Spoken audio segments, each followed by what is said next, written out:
예, 어제 수요일의 말씀에 이어서 계속 나가도록 하겠습니다. 우리가 어제 말씀을 통해서 신비에 대해서 말씀드렸습니다. 혹은 신비 혹은 비밀이라 그러죠. 미스테리. 그래서 입을 다물다 라는 말에서 파생된 단어라고 말씀드렸습니다. 입을 다물다. 즉 우리가 입을 다물다라는 것은 내 경험, 이성, 감정의 잣대를 갖다 대고 보려고 하면, 그 어떤 문제를 풀려고 하면 하나님의 말씀은 하나님의 뜻은 그 입을 다물어 버린다는 거예요. 즉 내가 입을 다물고 내 경험의 입, 이성의 입, 감정의 입을 다물어야 하나님이 말씀하신다는 거예요.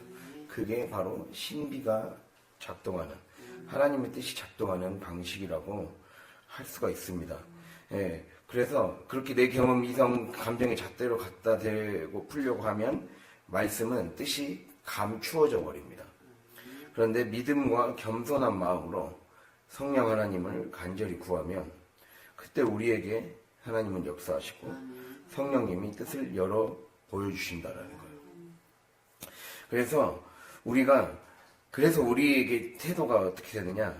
우리가 성경을 읽을 때, 오늘 성경을 읽을 때도 어떻게 된 게 아브라함은 또 저런 연약함에 빠지고 말았는가? 이러한 인간적인 관점에서 보면 하나님의 신비가 이루어지는 방식을 깨달을 수 없게 됩니다.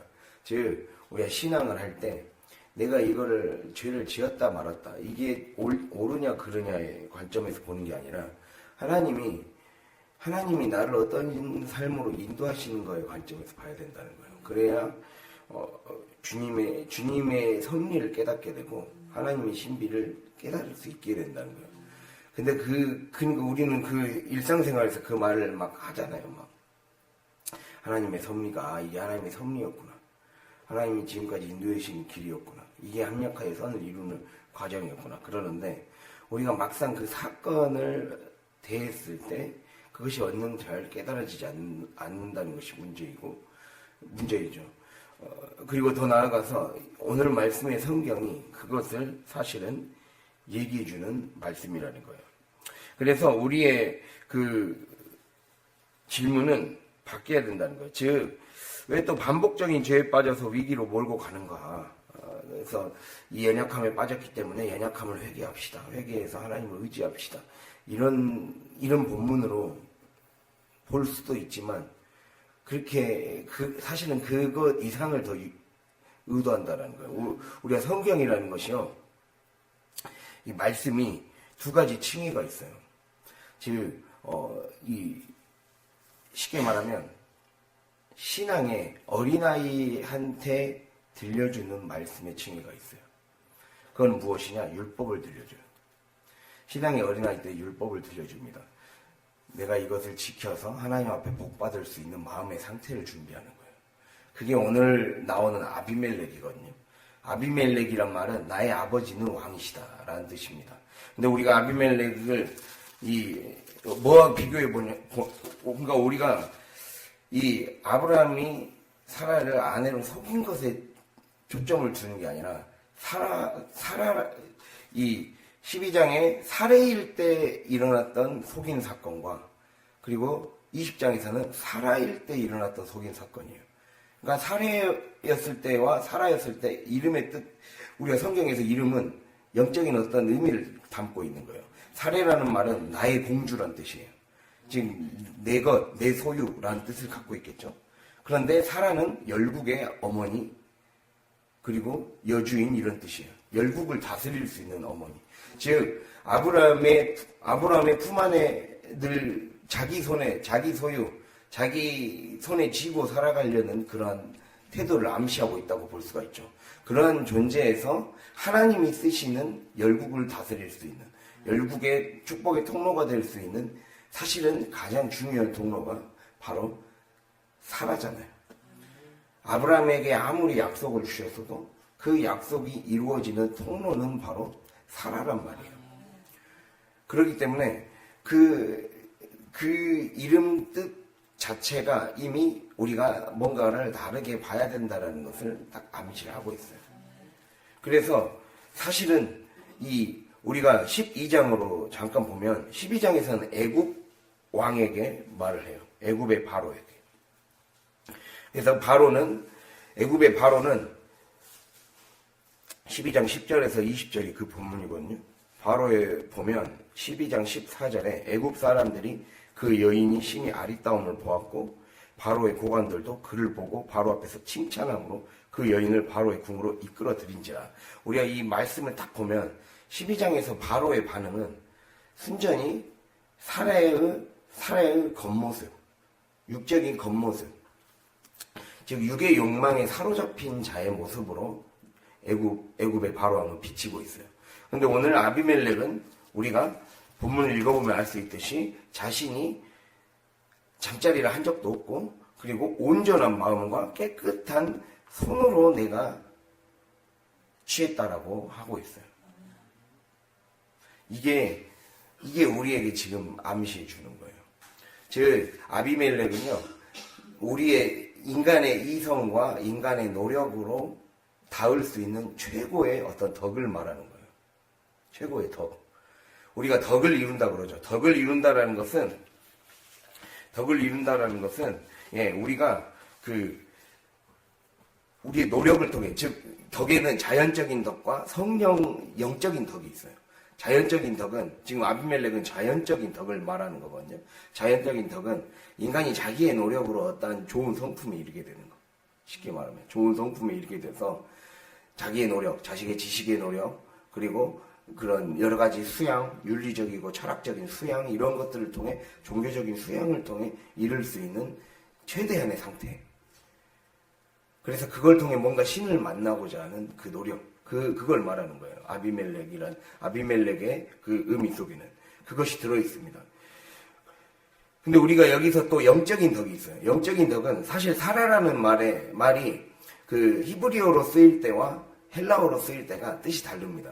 히브리어로 쓰일 때는 아까 말씀드렸듯이 열국의 어머니, 지배자라는 뜻을 갖고 있는데, 헬라어, 즉 그리스어로 쓰일 때는 덕을 말합니다. 덕이라는 뜻을 갖고 있어요.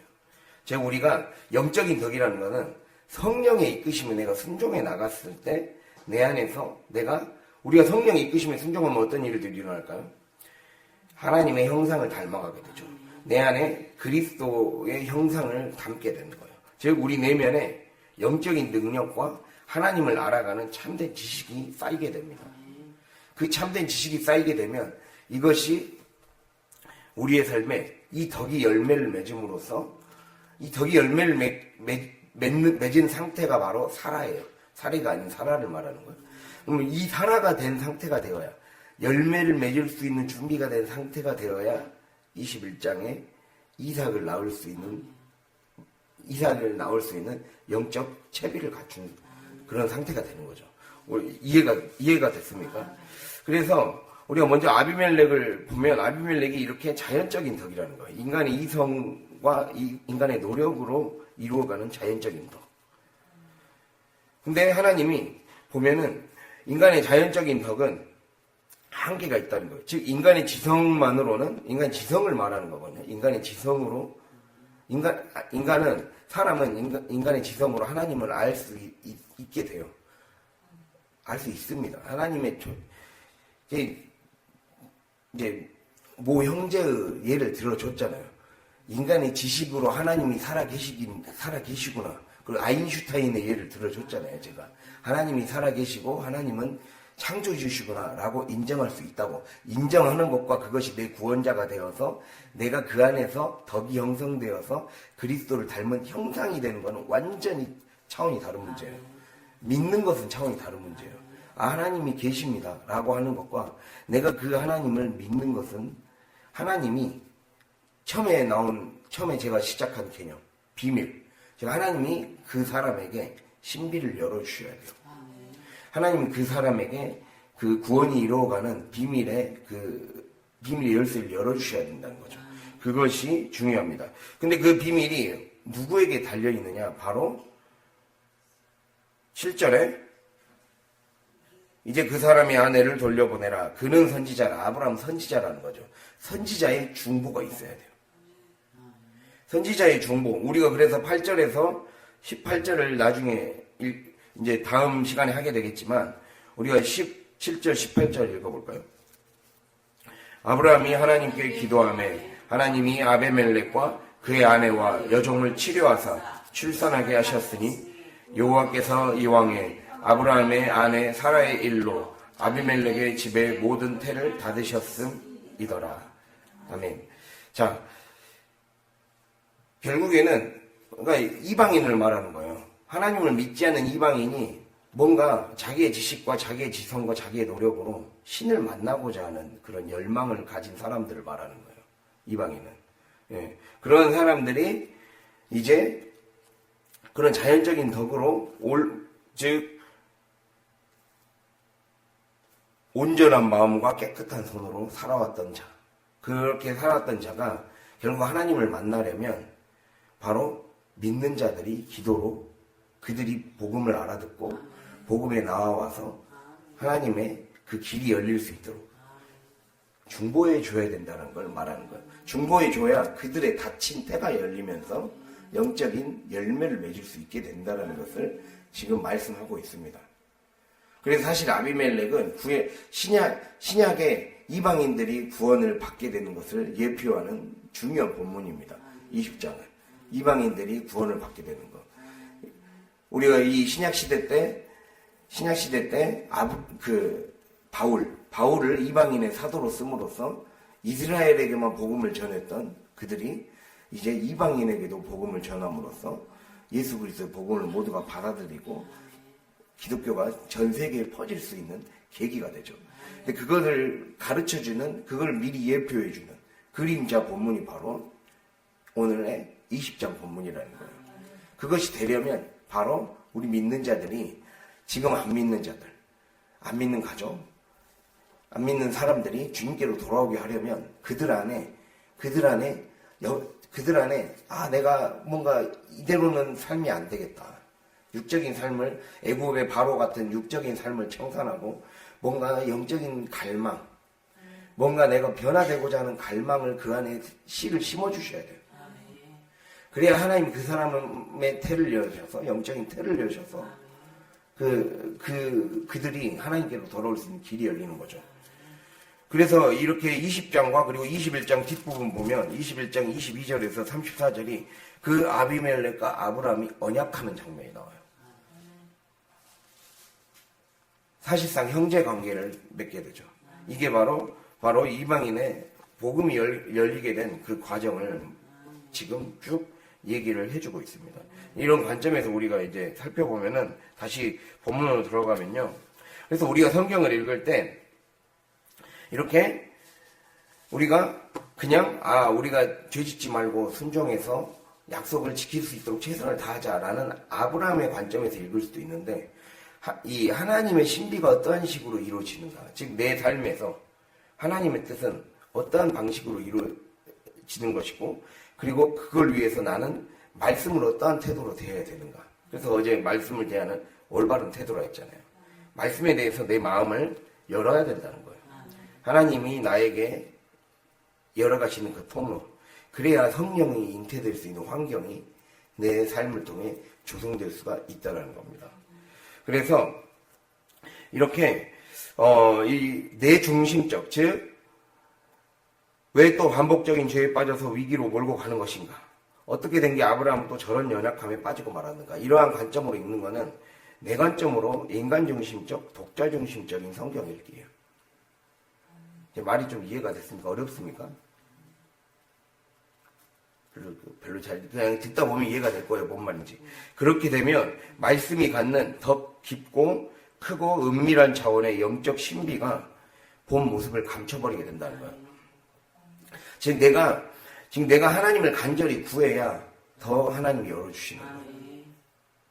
우리가 어제 말씀 토요일을 통해서 살펴봤지만 한 번 더 찾아보겠습니다. 고린도전서 3장 1절 2절.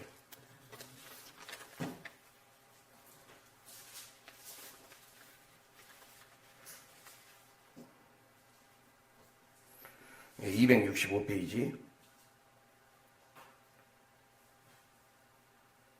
함께 읽겠습니다. 형제들아, 내가 신령한 자들을 대함과 같이 너희에게 말할 수 없어서 육신에 속한 자, 곧 그리스도 안에서 어린아이들을 대함과 같이 하노라. 내가 너희를 젖으로 먹이고 밥으로 아니하였노니 이는 너희가 감당하지 못하였음이거니와 지금도 못하리라. 아멘. 자, 내가 이 1절에 내가 신령한 자들을 대함과 같이, 즉 영에 속한 사람을 말하는 거예요. 내가 영에 속한 사람들을 대함과 같이 너희에게 말할 수가 없다. 그래서 육신에 속한 자, 곧 그리스도 안에서 어린아이들을 대함과 같이 한다는 거예요. 그러면서 내가 너희를 젖으로 먹이고 밥으로 아니하였느니 감당하지 못한다라고 얘기하고 있죠. 여기서 보면 우리에게 중요한 것은 내가 밥을 먹을 수 있는 단계로 나아가야 된다는 거예요. 즉 영에 속한 사람이 돼야 된다는 거죠. 그러려면 내 안에 감당할 수가 있어야 돼요. 밥을 감당할 수 있는 자, 단단한 음식을 감당할 수 있는 영적인 사람이 돼야 된다는 거죠. 이 감당이 바로 디나미스, 능력을 말합니다. 즉 하나님이 능력을 주시고 하나님이 권한을 주셔야 되는 거예요. 하나님이 능력을 주신다는 것은 하나님이 우리에게 열매와 그리고 영적인 생산물을 산출해낼 수 있는 그러한 우리 안에 영혼의 이 열매를 맺을 수 있는 믿음의 분량을 키워주는 걸 말합니다. 믿음의 분량을 키워주는 거. 감당하다라는 말의 뜻이 그거라는 거예요. 감당하지 못하였음이거니와 2절에 나온 말이 있잖아요. 감당하지 못하였음이거니와, 이 감당하다가 어떤 일을 해낼 수 있는 힘, 어떤 일을 해낼 수 있는 힘은 바로 다른 말로 역량이에요. 이 역량, 사람이 역량이 있다는 것은 뭔가를 생산해낼 수 있는 힘이 있다는 거예요. 생산해낼 수 있고 열매를 만들어낼 수 있고 산출해낼 수 있는 그러한 내적인 분량이 크다라는 것을 말합니다. 내적인 무게감이 있고 내적인 무게와 질량이 크다라는 것을 말씀드리고 있죠. 즉 안에 하나님으로 온전히 가득 찬 상태예요. 그래서 무게와 부피가 가득 차 있으면 그게 바로 밀도가 높은 거죠. 이 성령의 밀도로 가득 채워져 있는 상태. 그러한 사람만이 바로 하나님이 주시는 디나미스 능력을 받을 수 있는 상태가 된다는 거예요. 그러한 자만이 바로 영적인 사람이 될 수가 있다. 즉 밥을, 단단한 음식을 먹을 수가 있다는 거예요. 그래서 우리의 질문이 바뀌어야 돼요. 영에 속한 사람이 되려면 왜 내 삶에 또 어떻게 나에게 이런 일이 일어나는가 이렇게만 물으며 주체를 자꾸 자기에게만 두면 안 된다는 거예요. 이 사건 속에 담긴 하나님의 뜻은 무엇인가? 왜 나에게 이러한 일이 일어나는가가 아니라 왜 이렇게 나는 힘든가가 아니라 하나님은 뭘 원하시는가? 하나님은 뭘 말씀하시는가? 이 성경 속에서, 이 본문 속에서 하나님은 무엇을 말씀하시는가? 삶이라는 사건이라는 던져진 말씀 속에서 하나님은 무엇을 원하시는가? 그래서 사람은 늘 두 가지로 인생의 문제에 막닥뜨렸을 때 신앙의 사람들은 두 가지 상반된 접근을 반드시 하게 돼 있다는 거예요. 육적인 접근을 하든지 영적인 접근을 하든지. 성경도 마찬가지예요.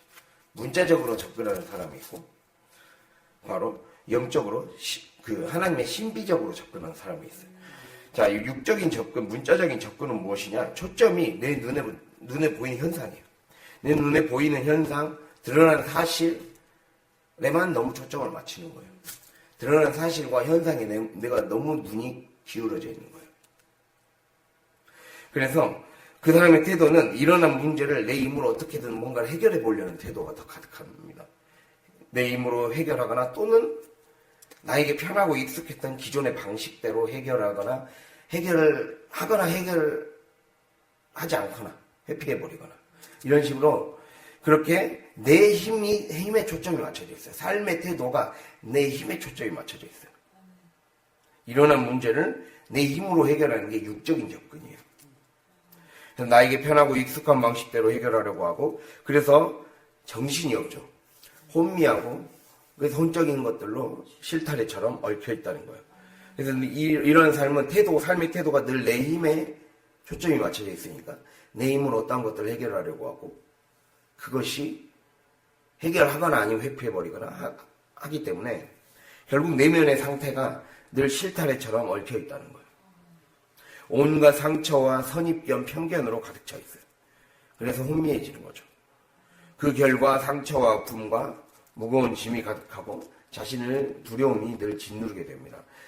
최종인 결국 그 삶은 무엇입니까? 해체와 파멸이라는 거예요. 그게 육적인 접근의 결말입니다. 그래서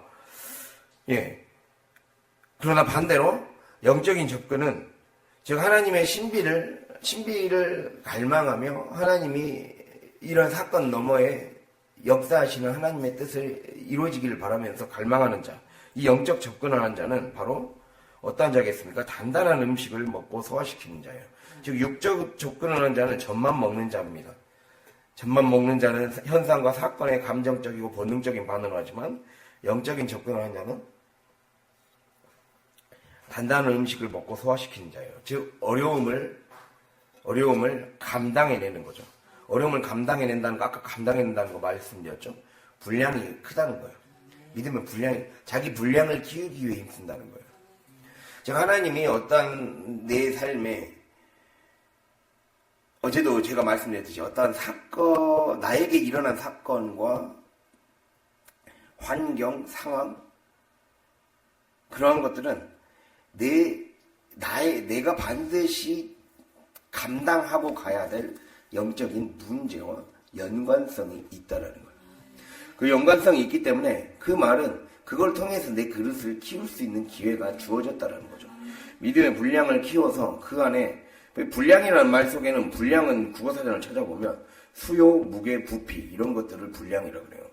즉 내 안에 많은 것들을 어떠한 무게도 어떠한 부피도 어떠한 수요도 넣어서 그 안에 쟁여놓을 수 있는 큰 창고와 같은 그러한 상태가 되는 게 감당해내는 자예요. 감당해내는 자. 영적인 사람은 감당해내는 자. 그게 바로 영적인 사람이라는 거예요. 그것을 고린도전서 아까 3장 2절이 얘기해주고 있는 거예요. 감당해내는 자. 그래서 이 어려움을 감당하고 소화시킨 자가 되는 거죠. 그래서 초점이 육적인 사람은 현상에 있었고 사건 자체에 빠져 있었지만 영적인 사람은 사건 속에 있는 거예요. 사건 속에 담겨있는 하나님의 신비, 하나님의 뜻에 초점을 맞추는 거예요. 사건 속. 사건의 깊숙한 속으로 들어가서 그 안에 하나님의 그 코와 알맹이를 보려고 하는 거예요. 그래서 삶의 태도가 내가 아니라, 내 힘이 아니라 바로 그 안에 계신 하나님을 찾으려고 하는 거예요. 문제 안에 계신 하나님을 찾으려고 하는 거예요. 그리고 그 하나님과 함께 머무르려고 하는 거. 그것이 중요해요. 그래서 하나님은 우리가 이사야 7장 14절과 마태복음 1장 23절에 바로 하나님을 가리키는 용어가 있습니다. 바로 임마누엘. 하나님이 우리와 함께 계시다. 즉 하나님이 우리가 고통스러워하는 현장, 우리의 사건, 우리의 상황, 환경 속에 함께 계시다라는 거예요. 근데 그 속에 함께 계시기 때문에 내가 속으로 들어가야 돼요. 내가 그 현장 속으로 내가 들어가서 그 안에서 하나님을 찾아야 돼요. 그래야 하나님과 동행할 수 있고, 그래야 만날 수 있다는 거죠. 근데 우리는 현상에 그 안으로 들어가려고 하지 않고, 겉에서 그걸 무서워하고 회피하거나, 그냥 치워버리려고 하거나, 즉, 해소해버리려고 해요. 해결해버리려고 하고, 치워버리려고 하고, 도망가버리려고 하죠. 근데 사실은, 복받는 비결은 바로 그 문제 안으로 들어가야 하는 것에 있다는 거예요. 그 문제 안에 하나님이 계시기 때문에. 임마누엘의 하나님이 계시기 때문입니다. 그래서 우리는 그렇게 문제 안에서 하나님을 찾고 그 하나님 안에 머무르려고 해야 됩니다. 그렇게 해야 즉 성령께서 우리 삶에 하시는 일을 수용하라는 거예요. 그 말은. 성령님께서 내 삶에 이끌어 가시는 것을 수용할 줄 알아야 돼요. 내 삶에 하시는 일이 여러 가지 방식으로 나타나겠죠. 내가 사소하게 다치는 일, 사소하게 사람을 만나는 일, 오늘 하루 어떤 일들이 있었던 것, 대화, 그 모든 것을 사실은 하나님의 관점에서 생각해보고 곱씹어보고 묵상해보는 하루로 늘 시작하고 마감을 해야 돼요. 그래야 하나님과 호흡하는 법을 아는 사람이죠. 그것을 주님이 우리에게 원하시는 거예요. 자기를 돌아보는 자, 묵상하는 자. 그것을 그렇게 할 때, 이 사람은 자기 문제 안에 내 안에 계신 성령을 존중하고 인정하는 자구나. 그렇게 받아들이고 하나님이 더 큰 은혜의 길을 여신다라는 거예요. 그것을 우리가 기억할 수 있기를 바랍니다. 그래서 그렇게 성령께서 하시는 일들을 수용하고 직면해서 기도로 돌파해 나가는 자, 그러한 자가 되어야 한다라는 것입니다. 그러한 사람은 이러한 삶의 태도, 문제 안에 계신 하나님의 삶의 태도를 딱 두기 때문에 그렇기 때문에 성령께서 하신 일에 수용적이게 되고 직면하려고 합니다. 그래서 내면의 상태는 영혼 육이 정렬이 되어 있는 거죠.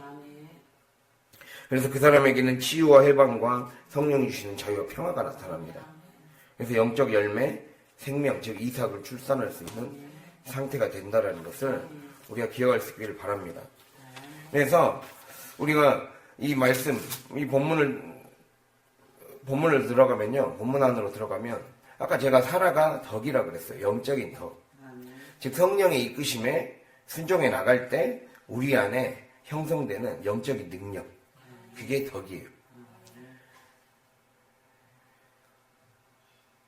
그래서 우리가 그 창세기 1장 26절 27절 남자와 여자를 창조하셨을 때 남자를 히브리어로 자카르라 그럽니다. 영을 상징합니다. 영, 씨앗. 즉 하나님 씨앗은 무엇인가? 씨앗은 말씀이잖아요. 말씀을 통해 우리의 내면에 심기시는 그 말씀의 뜻을 알아먹게 만들고 깨닫게 만드는 역할은 무엇이 합니까? 영이 하잖아요. 그 영이 우리의 삶을 조명해줘요. 즉 영은 삶을 이끌고 지도하는 주도적인 원리를 말합니다. 즉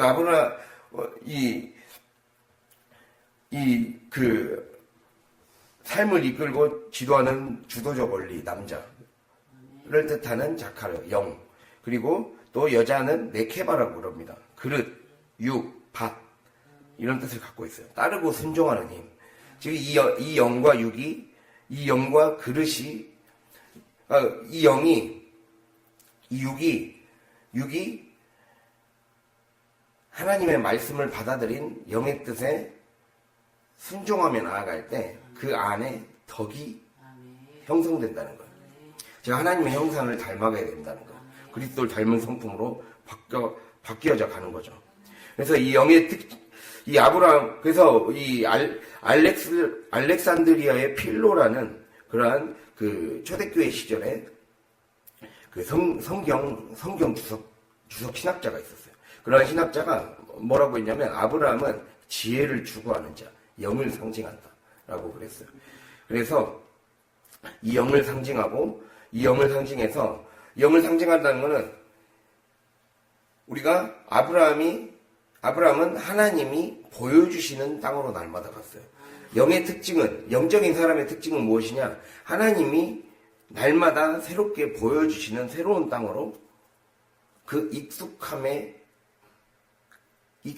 자리, 나에게 편한 자리, 내가 지금까지 선택했던 기존의 문법을 파괴시키는 거예요.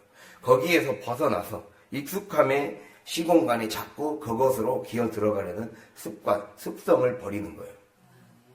그래서 하나님이 가라고 하시면 언제든지 갈 수 있는 그런 자가 되는 거죠. 그래서 아브라함은 늘 헤브론에만 계속 머무른 게 아니라 바로 네겝으로 이동한 거예요. 더 영적으로 하나님이 원하시는 곳에 늘 내가 주저앉고 눌러앉고 게을러지지 않게 늘 이동하는 거죠. 늘 부지런히 하나님의 말씀을 듣기 위해 늘 최선을 다해서 움직이는 상태가 되었다는 것을 우리가 기억해야 됩니다. 그래서 영적인 사람은 그렇게 하나님이 보여주시는 새로운 땅을 향해 날마다 익숙함의 시공간에 주저앉고 눌러앉는 자가 되지 않는다는 거예요. 오히려 그곳을 떠나서 끊임없이 본향을 향해 나아가는 거예요. 목적지가 거기가 아니기 때문에. 목적지는 본향에 있기 때문에. 우리의 최종 목적지는 천국에 있어요. 그 천국이 목적지지 내가 이 땅에서 복 받는 게 목적지가 아니에요. 복 받는 건 목적지가 아니에요. 제가 이전에 말씀드렸잖아요. 우리는 천국을 향해 올라가는 사다리를 타고 올라가고 있다고. 사다리 중간에 집 짓는 사람만큼 참 이상한 사람이죠. 그렇게 사는 사람은 이상한 사람이에요. 영적인 사람이 그렇게 살면 이상해져요. 예. 그러니까 이것도 저것도 아니게 살면 그래서 삶이 괴롭고 힘들어집니다. 오히려 더 마귀에겐 더 잡아먹히기 십상인 상태가 되는 거죠. 마귀는 공중의 권세 잡은 자라 했잖아요. 그래서 우리가 이렇게 영적 사람, 성령의 사람이 본향에 도달하기 위해, 즉 성령의 열매들을 맺을 수 있으려면 우선적으로 거쳐야 되는 것이 바로 아브라함이 우선적으로 거쳤던 것이 바로 하갈이었어요. 하갈은 초등학문을 말하는 거예요. 즉 내 육의 성향들을 직시하는 거예요. 초등학문 즉 율법을 말하는 거거든요. 말씀을 통해 우리는 말씀을 계속 보면서 말씀의 거울을 보면서 내 안에 죄의 육의 성향들을 자꾸 보게 만드는 거예요. 율법은 죄를 깨닫게 한다 그랬어요. 죄를 비춰주는 거울이에요. 죄를 최대한 많이 비춰야 돼요. 최대한 많이 비춰서 내 육의 성향들을 더 디테일하고 낱낱이 해체시켜야 돼요. 그래서 할례를 행한 거예요. 그러니까 하갈을 만나고 나서 16장에서 하갈의 문제가 해결되고 나서 17장에 할례를 행하잖아요. 즉 하갈을 취했다는 것은 자신의 육적인 성향이 최악의 모습을 딱 직면하게 된 거예요. 늘 모든 일을 회피와 도망과 자기만의 이성적이고 합리적인 방법, 그것만 혼적인 방법, 육적인 방법만 찾아다녔던 그 최고봉이 바로 하갈을 아내로 취했던 거잖아요. 그 하갈을 아내로 취했던 것을 결국에는 그게 하나님의 뜻이 아닌 줄 알고 그걸 다시 죽이게 되죠. 그래서 그 과정이 바로 할례에 나와 있는 거예요. 할례, 즉 내 삶의 단계마다 하나님이 내 안의 육의 성향들을 하나하나 조목조목 다 해체시키는 거예요. 그래서 이제 할례를 설교를 할 때 이 인생의 단계마다 인생의 중요한 변곡점과 단계마다 그때 직면해야 될 우리의 육의 성향들, 혼적인 성향들이 있다. 그래서 그것들 반드시 직면해야 된다 했잖아요. 어린아이 시기, 청소년 시기, 청년 시기, 중년 시기, 장년 시기가 있듯이 영적인 것에서 또 어린아이 시기 다 이게 직면해서 우리가 해체시키고 낱낱이 그것을 파헤쳐서 하나님 앞에 내어놓아야 돼요. 우리가 제단 위에 번제를 드리거나 속죄제를 드리거나 이렇게 제사를 드릴 때 우리가 레위기를 잘 읽어보면 동물을 이게 마치 오늘날 이 생선을 회를 치듯이 각 부위별로 잘게 썰어서 다 내놓아야 돼요.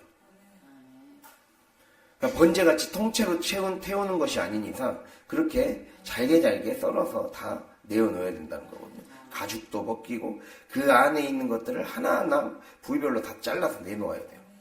지금 내 안에 있는 모든 내 육 속에 끼어있는 내 죄된 본성 속에 끼어있는 모든 것들을 다 내어놓아야 된다는 것을 지금 말씀하는 거죠. 뭉뚱그려서 신앙생활 하면 안 된다는 것을 말씀하고 있어요. 그러면 나중에 터지는 거예요. 내가 뭉뚱그려서 좋은 게 좋은 거다 하는 방식으로, 그리고 내 방식을 버리지 못하고 롯의 딸들이나 롯이나 롯의 아내처럼 살아가거나 아브라함의 아직 변화되지 못했던 미성숙했을 때의 모습같이 살아가거나 그렇게 하게 돼. 그런 모습을 정직하게 직면하면서 내가 그걸 부딪혀가면서 나아가지 못하면 자꾸 나와 하나님의 생각이 평행선을 달려버리면 안 된다는 거예요. 그래서 이 말씀드렸잖아요. 충돌을 해야 된다.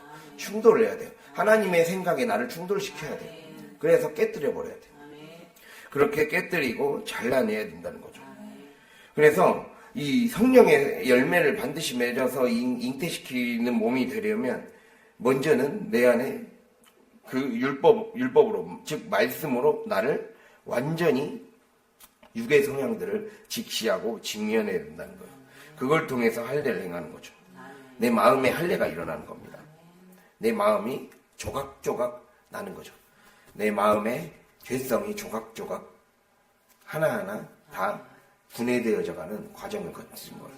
분해와 해체를 통해, 그래서 그 분해와 해체가, 제가 계속 지금 설교를 계속 시리즈로 이어가고 있거든요. 이 분해와 해체를 거치는 이유는 이 분해와 해체가 곧 나를 영적으로 성장시키는 걸음이 되기 때문에, 그것이 곧 걸음이 돼서 우리를 합력하여 선을 이루게 하는 도구가 되는 거예요. 그러니까 나는 뭔가를 변화시키려는 그런 최선의 노력과 인식과 그리고 영적인 신비가 점점 더 내 삶에 열어져야 되는 거거든요. 우리의 신앙이 성장하면 성장할수록, 연수가 크면 클수록 우리 안에 하나님의 신비가 점점 그걸 알아들을 수 있는 귀가 열리는 사람들에게 점점 점진적으로 열리게 돼요. 그것은 내가 할례를 더 행하면 행할수록, 마음의 할례를 행하면 행할수록 내 안에 점진적으로 열리게 되는 과정이라고 할 수가 있어요. 그렇기 때문에 우리 안에 마음의 죄성과 상처, 편견과 선입견 이런 것들이 발견될 때마다 쪼개지고 해체되고 분리되는 과정을 반드시 거쳐야 돼요. 그렇게 되어야 바로 그것이 우리를 합력하여 선을 이룰 수 있는 걸음의 소재가 되는 거예요. 그 재료는 바로 거기에서 나온다는 거죠. 그게 바울이 말했던 배설물이에요. 내가 이전의 것을 배설물로 여겼다. 그 배설물, 자기의 이전의 육, 자기의 혼으로 이루어놨던 자기의 그 율법으로 최고봉을 이루었던 근데 그것으로 다시 율법을 보는 눈이, 말씀을 보는 눈이 다시 열리자. 내 육의 눈으로 봤던 신비의 눈이 아니라 내 육적인 접근으로 말씀을 접근하는 거잖아요. 오늘 말씀에 나온 아비멜렉처럼 바울이 되기 전, 바울로 변해되기 전에 사울. 그때 사울은 바로 자신의 육적인 눈으로 말씀을 재단했고, 그 말씀을 사람들에게 그리고 기독교인들에게 적용해서 그들을 죽였잖아요. 그들을 박해하고 힘들게 했잖아요. 그런 것이죠. 그렇게 눈이 열리는 거예요. 즉 내가 하나님 앞에 깨어질 때 우리의 삶에 하나님의 축복의 신비가 점점 열리게 되는 겁니다. 우리가 이 원리를 잘 깨달을 수 있길 바랍니다. 그래서 말씀을 이렇게 하나하나 세밀하게 파는 겁니다. 세밀하게 파서 나를 더 세밀하게 보라고. 나를 더 세밀하게 보고 나를 더 분명하게 깨달아서 변화되라고. 주님이 우리에게 그렇게 기회를 주신 것에 참 감사해야 되겠습니다. 그래서 우리가 이렇게 이 과정을 통해 이 인간의 혼의 의지와 노력을 통해 도달하는 이 세상의 최선의 과정이 바로 하갈을 취했던 율법의 과정이었고, 그 과정을 넘어서자, 이 할례를 통해 넘어서자 결국에는 하나님이 사라를 통해 출생하기를 원하시는구나. 하나님이 원하시는 영의 방법으로 출생하기를 원하시는구나. 이제는 내가 내 이성과 상식과 나의 판단의 영역을 넘어서게 되는 거죠. 성령만이 그것을 열어주시는 식으로. 그때 진짜 사라를 정말 제대로 된 아내로 맞이할 수 있게 되는 겁니다. 그렇게 자신이 깨지고 나서야 아내의 이름을 사라라고 하잖아요. 마태복음이래요. 그 창세기 17장 할례 받고 나서 할례 받을 때 아내의 이름을 사라로 바꿔라 라고 말씀하죠. 그러니까 이 모든 그러니까 아브라함이 영적인 덕을 이룰 수 있는, 형성할 수 있는 배경은 바로 이렇게 자신을 깎고 자신을 해체시키는 그 과정을 반드시 겪었다라는 것을 우리가 기억할 수 있길 바랍니다. 그래서 이렇게 이 아브라함이 사라를 아내로 맞아들이고 취하게 된 것은 바로 인간의 영이 하나님의 이끄심에 따라 살아갈 때 우리 안에 하나님을 닮은 형상이 안에서 잉태되게 되고 그리고 결합되게 돼서 그 거룩한 신비가 이루어진다는 겁니다. 그래서 이 말씀에 대해서 마지막으로 보고 마치겠습니다. 에베소서 5장 31절 32절입니다.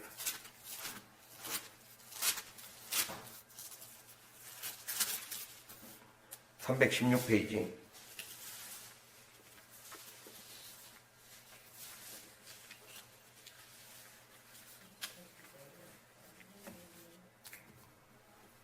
(316페이지) 에베소서 5장 31절 32절 함께 읽겠습니다.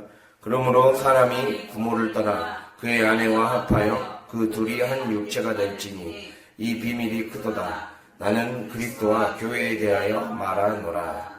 아멘. 자, 여기서 보면 이 비밀이 크도다라고 얘기하고 있어요. 즉, 이 비밀이 크도다를 영어 성경이나 다른 원어 성경에 보면 그러니까 사람이 부모를 떠나 아내와 합하여 둘이 한 육체가 되는 것은 바로 하나님의 크신 신비를 말해주는 것이다 라는 걸 얘기하는 거거든요. 이 말은 아까 제가 말씀드렸잖아요. 남편은 지금 영을 상징하고 우리가 이걸 영적으로 읽어내면 남편은 영을 상징하는 거예요. 영과 즉 내 안에 내 육이 성령의 지배를 받아서 성령이 원하시는 길에 따라서 성령의 지배와 훈련을 받아서 살아갈 때 바로 그 살아감으로써 부모를 떠나 둘이 한 육체가 될 때 하나님의 비밀이 이루어진다는 거예요. 그런 뜻이거든요. 우리가 하나하나 이걸 뜯어서 보면 어떻게 되냐면 하나는 이걸 그 말이에요. 이걸 두 가지로 말할 수 있는데 먼저는 내 영혼 안에서 그리스도의 형상이 탄생해야 돼요. 그리스도의 형상. 즉 구약으로 말하면 이삭이고 그리고 신약으로 말하면 예수 그리스도죠. 그리스도가 탄생하는 그 몸의 상태를 만드는 거거든요. 그게 바로 영혼 내에 그 그리스도 형상이 탄생하는 것이고 또 하나는 영적인 결혼이에요. 영적인 결혼의 과정이에요. 자, 그러니까 보면 성령으로 말미암아 내 안에 그리스도가 잉태되는 과정이 먼저입니다. 그리스도가 잉태되는 과정. 이게 바로 내 내면에 영적인 덕이 형성되는 과정이에요. 이 영적인 덕 어떻게 형성되느냐? 바로 한 육체가 돼야 돼요. 여기 보면 여기서 사람은 남자거든요. 정확히 말하면 남자예요. 남자가 그 부모를 떠나 그의 아내와 합하여 둘이 한 육체가 될 것이다. 한 육체. 즉 영적으로 우리가 성령의 인도에 순종해서 성령이 이끄시는 대로 순종하며 나아갈 때 우리 안에 그리스도의 형상이 완성되어진다. 내 안에 그리스도의 형상을 해산할 수 있는 몸의 상태가 된다는 거예요. 그래서 갈라디아서 4장 19절에 그 말씀이 나오거든요. 제가 읽어드릴게요. 갈라디아서 4장 19절 보면 나의 자녀들아 너희 속에 그리스도의 형상을 이루기까지 다시 너희를 위하여 해산하는 수고를 하노니 그리스도의 형상을 이루기까지 해산하는 수고를 한다 그래요. 즉 내가 성령의 사람이 되기 위해 해산하는 수고를 겪는 그러한 임산부와 같은 마음으로 살아야 된다는 거예요. 그것을 주님이 우리에게 말씀하고 있습니다. 그래서 중세시대에 에크하르트라는 신학자가 있었어요. 이 사람은 어떻게 말했냐면 하나님의 말씀이신 그리스도가 우리 영혼 속에서 우리 영혼 깊은 곳에서 늘 끊임없이 태어나야 된다. 하나님의 말씀이신 그리스도가 인간 영혼의 깊은 곳에서 늘 끊임없이 태어나야 된다 라고 했어요. 그래서 이 말은 내 자아를 비우고 하나님의 인도에 순종할 때 내 영은 그리스도를 잉태할 수 있는 마치 동정녀 마리아 같은 상태가 된다는 거예요. 우리 그렇게 돼야 돼요. 그 몸을 준비시키려고 사라도 준비시켰고 아브라함도 준비시킨 거죠. 그것을 주님이 말씀하고 있는 겁니다. 그래서 그렇게 내면에 하나님의 성품과 성령의 열매가 맺을 수 있는 그 준비를 시킨 거예요. 하나님이 우리를 그렇게 준비시킨다는 거예요. 나를 통해서 무엇인가 출산할 수 있는 만들어질 수 있는 몸을 하나님이 그 분량을 만들어 가고 있으시구나. 우리가 그 관점으로 대해야 된다는 거예요. 그래서 나 중심의 관점을 버리고 하나님 중심 관점으로 바뀌어져야 된다라는 거죠. 이게 바로 그리스도 형상이 탄생하는 거고, 마지막으로 그리스도와 연합되어 가는 거. 바로 부모를 떠나는 거예요. 그리스도와 연합되려면, 즉 내 안에 그리스도 형상이 탄생하려면 말씀드렸듯이 31절에 한 육체가 돼야 돼요. 내가 영과 육이 한 육체가 돼야 돼요. 육이 지 맘대로 살면 안 된다는 거예요. 성령의 인도를 따라야 된다는 거예요. 그리고 더 나아가서 그리스도와 연합되어서 하나님과 일치가 되는 삶을 살아가려면 바로 부모를 떠나야 됩니다. 부모를 떠난다는 것은 내 애착을 버려야 된다는 거예요. 세상에 대한 애착을 버리고 내 옛자아의 애착을 버리고, 그리고 육신에 의존하는 마음, 부모로 상징되는 과거의 구습, 내 습관에 의존하는 마음, 내 이전의 관습에 의존하는 마음, 그걸 다 버리라는 거예요. 그거를 떠나야 바로 그리스도와 연합된다라는 거예요. 그렇게 될 때 주님이 우리의 삶에 한 육체가 되게 함으로써 나를 완전히 새로운 존재로 변화되게 하신다. 그리스도의 신부가 되게 하신다는 거죠. 우리가 이 말씀들을 새길 수 있기를 바랍니다. 하나님은 우리의 삶에 영적인 사람, 진짜 영적인 사람으로 성령으로 무엇인가를 산출해내고 생산해내고 잉태해내는 그러한 사람으로 우리를 준비시키기 위해 얼마나 세밀하게 우리의 마음, 생각, 육적인 성향 하나하나를 해체시키고 분해시켜서 걸음이 되게 하길 원하시는지를 깨닫고 하나님의 그 뜻에 나를 맡겨드릴 수 있기를 바랍니다. 그리고 최선을 다해서 진리를 추구하고 하나님을 바라봐야 돼요. 그래야 구원의 길이 열립니다. 아비멜렉이 그랬듯이 우리가 이 삶을, 우리 오늘 말씀 기억해서 승리하는 삶 살 수 있기를 간절히 바랍니다. 기도하겠습니다.